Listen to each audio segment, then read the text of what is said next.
Hello, my name is Caleb Burton, and the subject that I decided to do my informative speech on, is premarital counseling and the pros to actually doing it. The reason I chose this project is because I'm going to be getting married here on the 28th of June, which is coming up within the next 3 weeks. The way that it's actually helped me is I've learned my love languages and I've learned my fiance's love languages. Those are how we communicate, best ways to actually get through to us. And it's an appropriate way, or the art of arguing when we do decide to argue. It's how to argue effectively by getting your point across and not, disrespecting each other in any kind of way.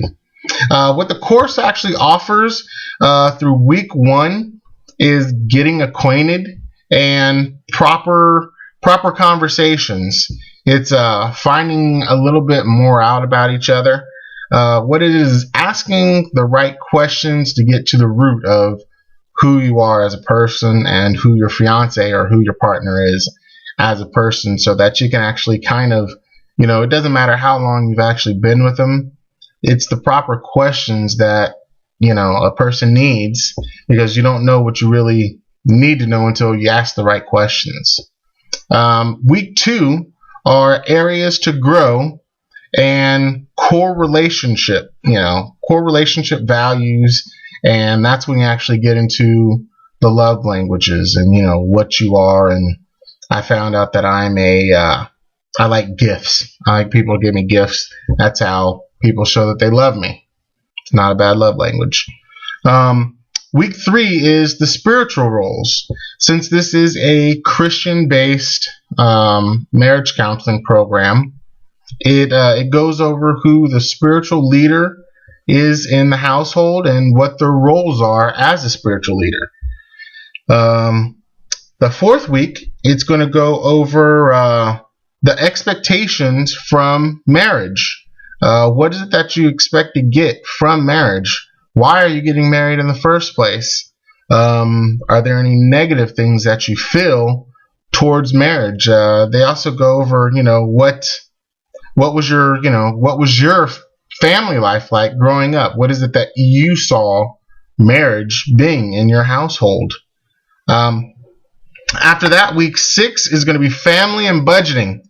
It actually goes over, which is really good, the finances, and that's a big one right there. That goes over if you're even financially capable of supporting a family. That's a big one. And then the week 6, which they don't actually like to do until the week of your marriage, goes over intimacy and sexual relationship. I obviously haven't gotten to go over that one yet, but I'm sure it'll be a very interesting time there when we actually do it. They actually give us assigned books to each couple. One is called Sheet Music, and they only tell us there that we should read the first 4 chapters of Sheet Music, because the last few chapters of that one goes over sex and stuff, and they don't want people getting too worked up right before they get married and end up breaking a couple commandments there. They also do Love and Respect. That's a really good book also, and the Total Money Makeover. That's for budgeting. They really like to get you in there for budgeting. Overall, what I've learned from this course and how it's benefited me, it's benefited me greatly. I think that without this course, we would have probably faced a couple issues in our marriage. But I think after doing this, we're gonna be more than okay. We're gonna make it. All right.